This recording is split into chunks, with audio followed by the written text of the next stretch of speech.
RBL Weekly, we are back. This is part 2 of the Netflix is a Joke Festival. Now, you might remember on part 1 I said, hey, we're going to split this into 2 episodes, and we're not going to make you wait a week. We're going to release it. And then what did we do? We made you wait. We made you wait a week. Sorry about that. That wasn't the plan, but sometimes things happen, and it's better late than never, right? Here it is.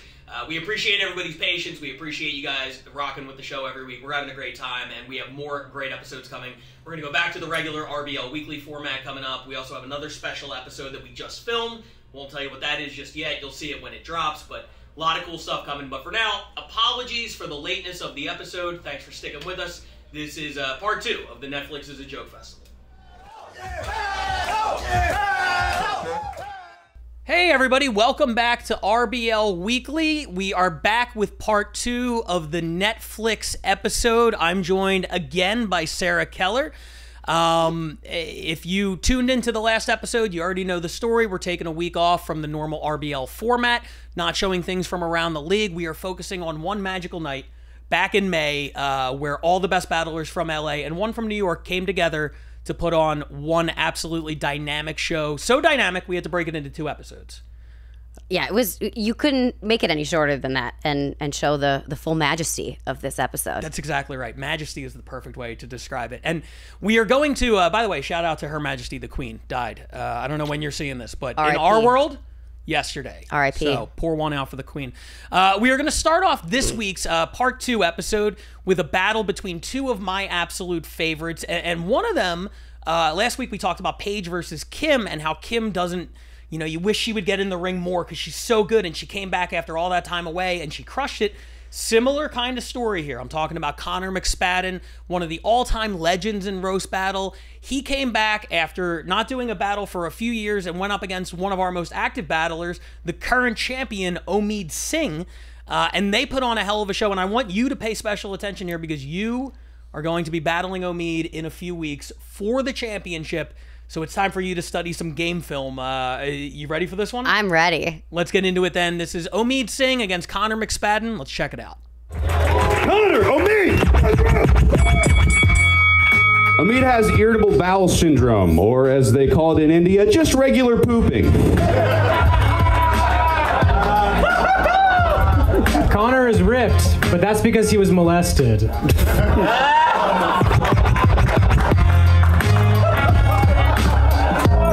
True, I was molested. Omid taught kids soccer. You know they're worried about you molesting the kids when they make you coach the one sport where you can't use your hands. Omid's dad actually ran a clothing business. They had a great hook, free loose body hair in every order. Connor worked at Old Navy. Thank you for your service. Now he looks like a Nazi apologist that only shops at Supreme. Well, if you can afford it, I mean... Yes! Yes! Yes! Oh, whatever. Boom! I just sold your joke for you, you vegan James Bond villain. Yes!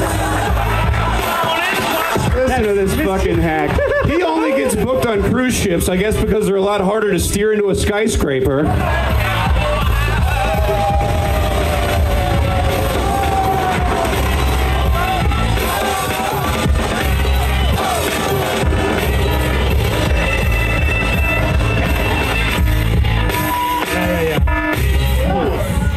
Connor is so white, his parents are still together.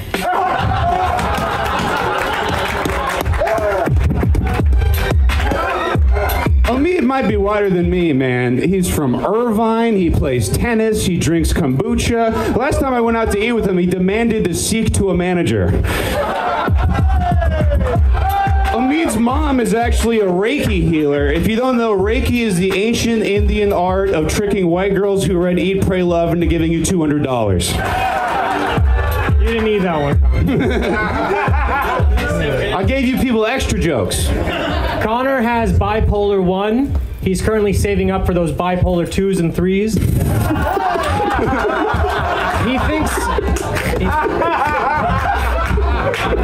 He thinks he's a TV star because every 30 minutes he has another episode.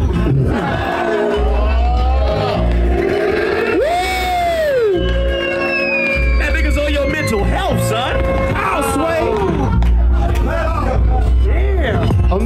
actually used to be my college agent.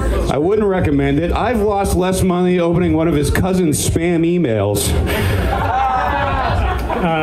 Connor looks like a rabbit fucked a potato bag, or a ghost that only haunts your closet. Let's do one more, Moses. One more. We're done. Hey, fuck it! I need an extra Joe! Woo! It's a draw. I need an extra Joe. Okay. Saudi Press, what do you think about this battle?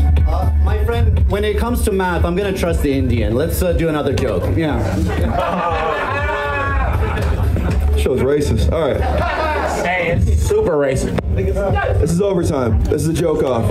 You went first last time, right? Aye. Are you ready for this? Yeah. Joke off. Let's go!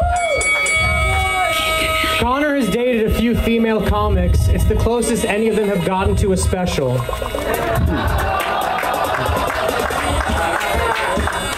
Because he's retarded. Oh, okay. Yeah, in case you didn't get that thinker. I was wondering if he had a Omid? special or something. He's being yeah, he is. He's special. Okay.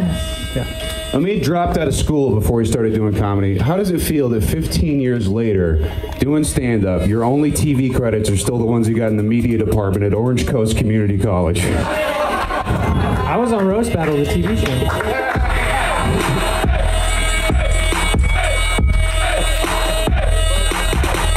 Oh man, shout out Orange Coast, the #1 party school and Playboy magazine. So that was, you know, we don't do the judges' decisions. Omid won. I'm not sure if you're aware of this. Omid has actually not lost a battle since at least 2019, as far back as my research goes.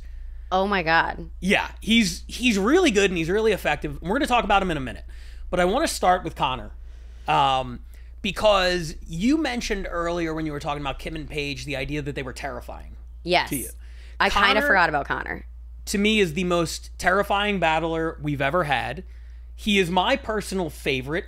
I think objectively, if we were looking at who has the best resume, who's done the most battles, you know, most consistent, he wouldn't be it. I'm not making a case for him as the greatest of all time, but me personally, my favorite, everybody I'm sure has one of these people where it's like everything that comes out of their mouth you think is funny. Yes. And Connor, to me, every roast joke he's ever told is the funniest thing I've ever heard. I'm just a massive Connor McSpadden fan. I was so glad that we got him back. And he is terrifying because he's mean. He's got the high school bully swagger. He pulls it off. He is genuinely hilarious. He is tough to find angles on.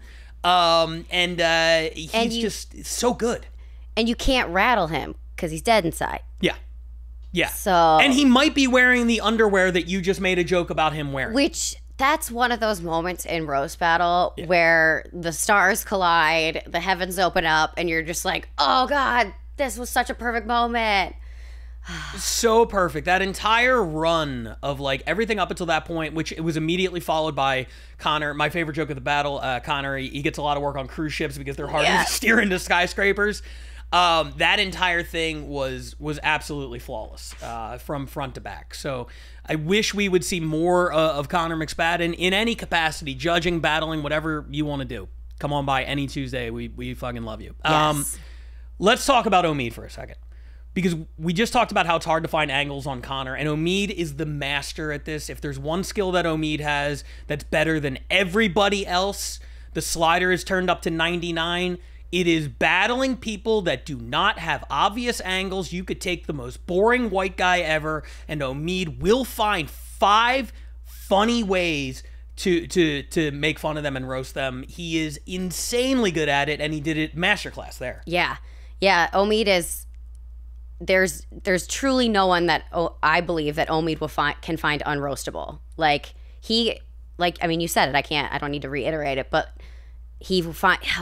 And it's always like these backdoor where you're like, where is this coming from? And he makes the most obscure thgoing funny, or the most mundane things. Mm-hmm. Now let's talk about, because we all just saw the battle. It was incredible. You're going to be facing Omid coming up in a couple of weeks. This is actually a rematch from one of your more terrible, I was going to say notorious performances. Take us through what happened the first time you battled Omid, and why is this time going to be different? So the first time I battled Omid, I I think I was on like a hot win streak, and I was pretty confident. And it was the day before Christmas Eve that we were battling, and I had just watched like Doug do like a big swing with a costume, and I felt like I wanted to try that. And so I dressed up as an elf and rewrote the words to A Night Before Christmas to like roast Omid, but I did not like. I think it was too long, and I didn't spend the time to make it as mean as it could have been. I thought the novelty of it would carry me through, and it did not. And I opened the show with that and just couldn't get the audience back after that. Just lost him, and he handed my ass to me. Yeah, so no poems this time. Well, maybe. No, I'm just. It'll just be better this time. I can't say no. I don't know. Look at you trying to keep him on his toes. I Like in never case know. he watches, we have to leave the possibility of poems on the table, so he prepares for it. It wasn't even. I was just more just like, I'm not gonna rule anything out for myself. Okay. So this time I'm just gonna try to be meaner. Double the costumes, double the poems. You heard it here first. Sarah Keller is doing 5 separate poems and 5 separate costumes. What if I did? Oh my God. Now I kind of want Jesus to. Christ, please Omid do. did say he's like I'm so sick of like jokes about my ethnicity. So I would really like it if you could get to know me better. This is my Omid impression. If you could get to know me better and do jokes that are not about my ethnicity. So I am going to challenge myself to do that, but I'm also going to say I'm going to say whatever I think is funny. For sure, but I actually think that'll benefit you because there's something about jokes just roll off of Omid, and I don't know what it is, but you look at the win-loss record, right? Like Keith Carey, who we're going to see later, is fat, and all the fat jokes work, and as a result, he's like a 500 battler. Joe Eurell, who we're going to see in a minute, is in a wheelchair, and all the wheelchair jokes work, so he's a 500 battler, equal amount of wins and losses. But Omid very rarely loses because for whatever reason, the jokes, whether they're 7-11 variety or 9-11 variety, they don't seem to connect with him the same way that other jokes do with other obvious targets. Yes. And I will say that was one of the things that I really liked about the Connor and him battle. The first 2 jokes that Connor did had nothing to do with his ethnicity, and then he did or maybe 3 even, and then the cruise ship one was a backdoor. Like it started off where you're like, oh, you're gonna make fun of him for being a terrible comedian, and then that was the first like race joke he made, and I thought that was so brilliant. Because it was a left turn. We didn't know. For sure. I think he beat around the bush a little bit, and he came in with curveballs. Yes. He started the count with off-speed pitches, so to speak, where he was like referencing Indian stuff, the irritable bowel syndrome, Yes. they call it regular pooping, and like there were free extra hair in every order of clothes. Like those are kind of race jokes, but also not. It was a creative way around it. So I think that is the key if you're going to do it. It cannot be anything obvious that we've heard a million times. Yes. And I mean, that was kind of a masterclass on how to do it. So take notes, everybody. If you're going to battle an Indian or a Middle Eastern person, find a creative way to hit that shit. Yes. Say it without saying it. I misspoke when I said that was his first race joke. I meant first terrorist joke. Got it. Yes. Sorry. Because everybody goes for the 9/11, 7/11 jokes, like you said. Sure. But if you're going to find a way to do it, make sure it is creative, as we just saw right there. Well, we just talked at the beginning of the show about the RBL standings coming into this week. Number 1 is LA, number 2 is New York, and in this battle, we have a little bit of head-to-head.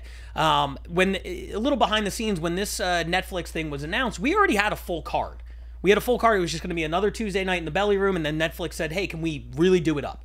So we tossed out every battle we had except for this one. James Pontillo, the president of the New York division, a fantastic battler, was going to be in town. We had him scheduled against Joe Eurell, and we said, fuck it, that one's too good to get rid of. We're keeping that one, and boy, am I glad we did. These guys had a hell of a fight.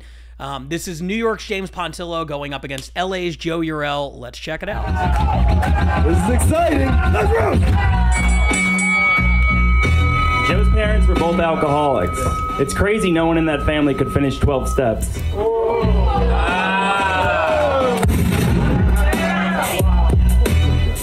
James went to college for film and business, only to learn he had no business in film.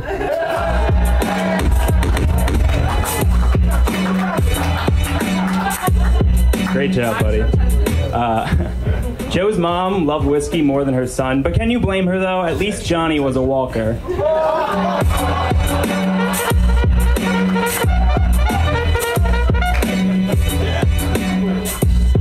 James claims cocaine gives him heartburn, but that's because he's such an Italian stereotype. He cuts his lines with a pizza wheel.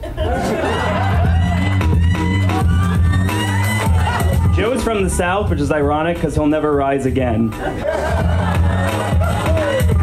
nigga's like James' diabetic brother hasn't spoken to him in 3 years because James has a huge candy ass.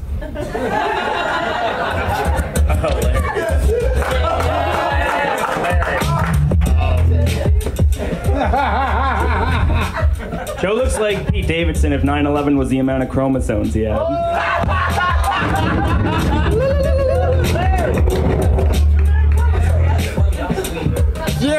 James asked the girl who took his virginity if he could tell everyone, and that's when his sister became an alcoholic.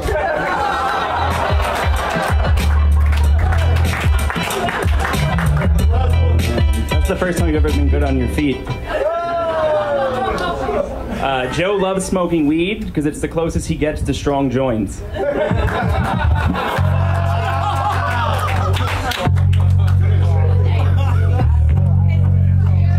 James only mocks my broken limbs because it reminds him of his family. But, speaking of his family, James' mom died on February 14th. He's so bad with women, even his mom ghosted him on Valentine's Day.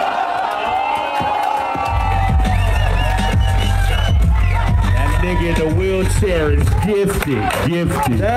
How you doing, everybody? Keep it going. James Pontillo, Joe Eurell, Saudi Prince. Who's you liking this one? Moses, that was oil well fire, my friend. That was a great fucking battle. First of all, they're both winners. They've already beaten their biggest opponent, a flight of stairs. Another banger. I mean, all bangers. Great job from both of them. Joe probably got it with that last joke. The ghosted on Valentine's Day is incredible. I mean, he did win. Yeah. But in my mind, watching it back, I felt like it was pretty neck and neck up until that point. James did a fucking great job of coming in and adapting to the LA style of shorter jokes. New York tends to be a little monologue-y. He did a great job of just coming in and playing our game, and he played it really, really effectively. It was great, both of them. Yeah, I was impressed with James. I thought he really not stepped up. He's always great, but Joe is a really hard opponent, and they were very neck and neck. I think the when Joe started to kind of pass him up was the South will rise again joke, because we've heard that against Joe in that room many times, which James probably doesn't know because he's not in LA.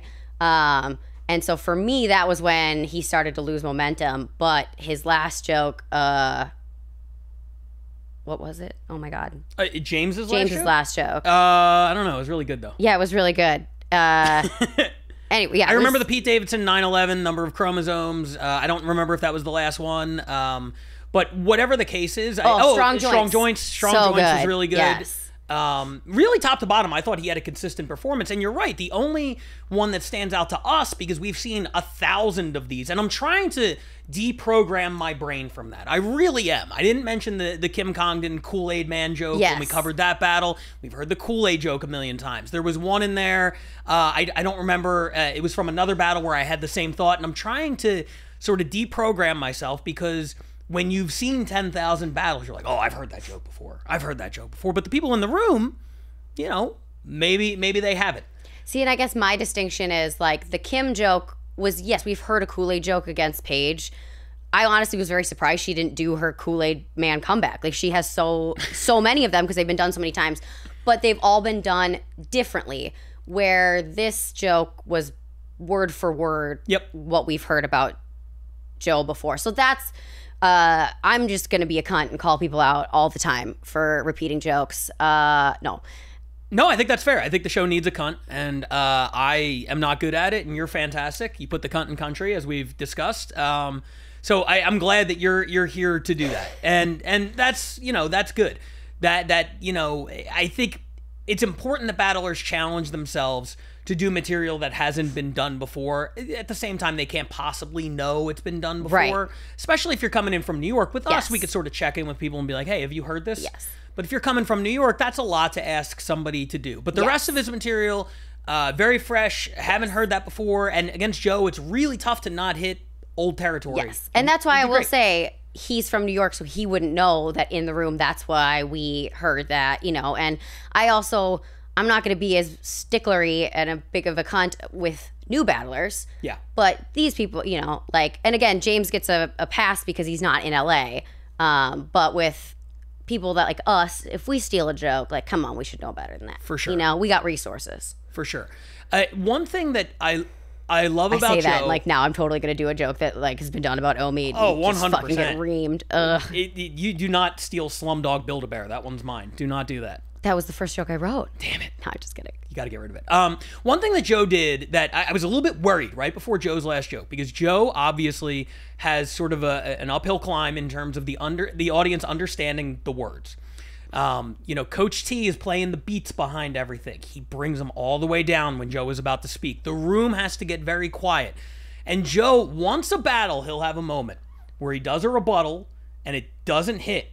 And he can't afford to pause for even a second and have the crowd start talking amongst themselves as to why, whatever. So he'll finish the rebuttal, and the moment it doesn't hit, he goes, anyway, speaking of the thing, and I've seen him sort of like lose momentum doing that. And it happened right before the last joke, and thank God that the joke still banged, because it was such a good joke. But in the moment, I remember being like, he's like sort of like scuffling up there, Yeah, and like the tricky part, I think, also with like not being able to understand him is if you miss one or two words, you don't know what the joke is. Yeah. And I was like, oh no, I don't know what this setup is. I'm not gonna understand the joke. But then the setup and punch came after that, and I was like, okay. Yeah, I mean, he did great. There's a reason he was the first ever Los Angeles main event champion. He has lost the belt to Omid, but Omid has discussed, and we've talked about on the show, how much he wants that rematch with Joe because it was so close, and he feels like Joe is as deserving as anybody.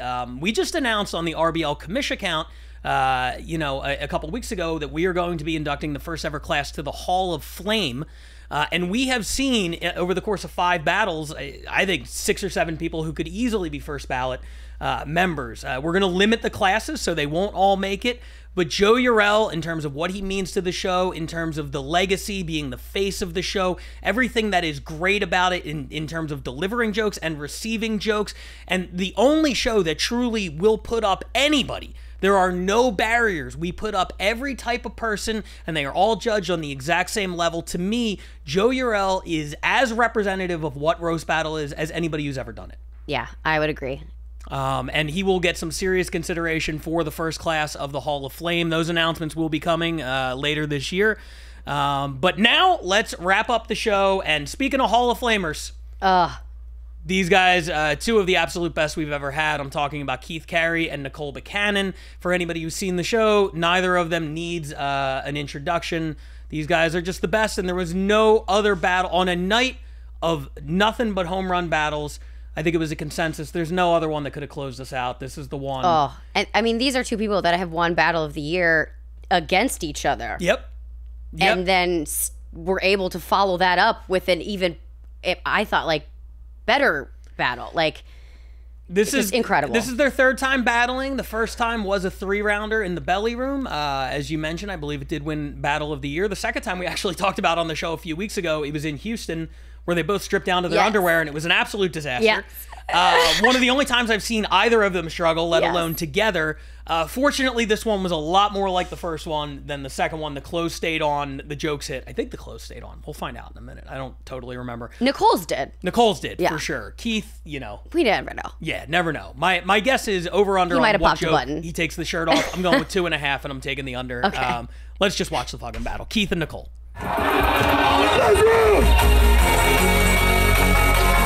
Oh, Oh, that was my porn search. Well, okay.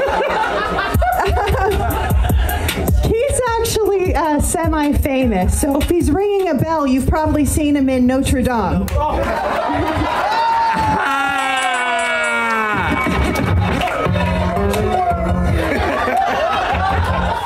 I got more of a hunch front, if we're being honest.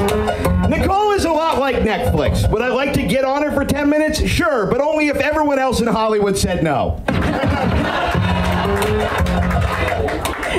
And you're like Quibi, a failure we all invested too much in. I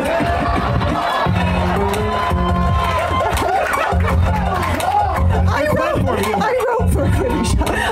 Okay, they're great. Keith's mom was a stripper. Looks like she was up here already. Keith's mom was a stripper, so he wasn't the only pathetic man convincing himself that she loved him. He never got to sit on her lap, but for $20 she would sit on his.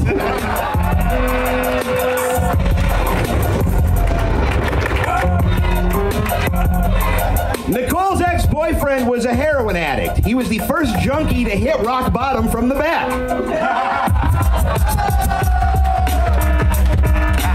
Don't make me take a picture with you.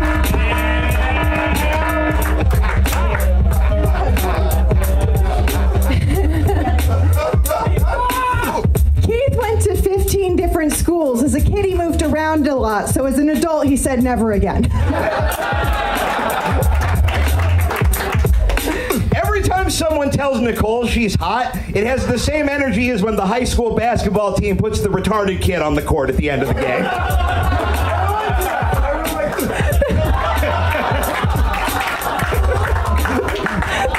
That's fucking true. You're so beautiful. You are so beautiful.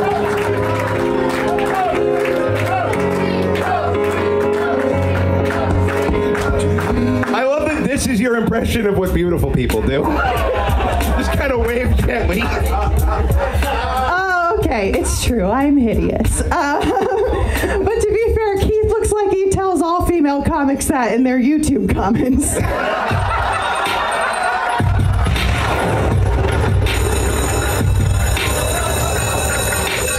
Like, oh no, I guess I don't get to fuck the guy behind the cartoon avatar. All right, this is just a true story. A few years ago, Nicole posted a suicide note online and then went missing. So a bunch of her friends went out looking for her. And me and my friend were in one car looking for Nicole, and we may or may not have stopped at Wendy's. Because what we realized in that moment is Nicole's life is worth slightly less than a Baconator.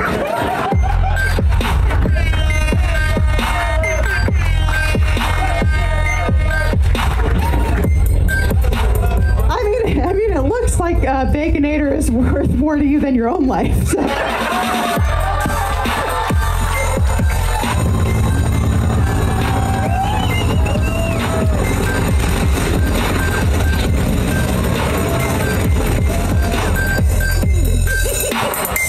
Keith had to get naked to get on Comedy Central. I've never seen someone so fat, desperate, and naked that wasn't entering Moses' bedroom.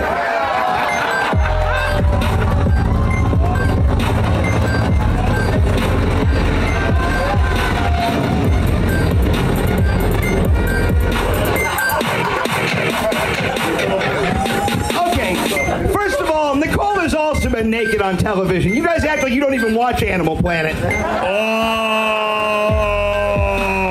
Bear Grylls. Nicole was sexually assaulted during law school, and I don't know what that guy was thinking. Why would you pay UCLA tuition to rape DeVry pussy?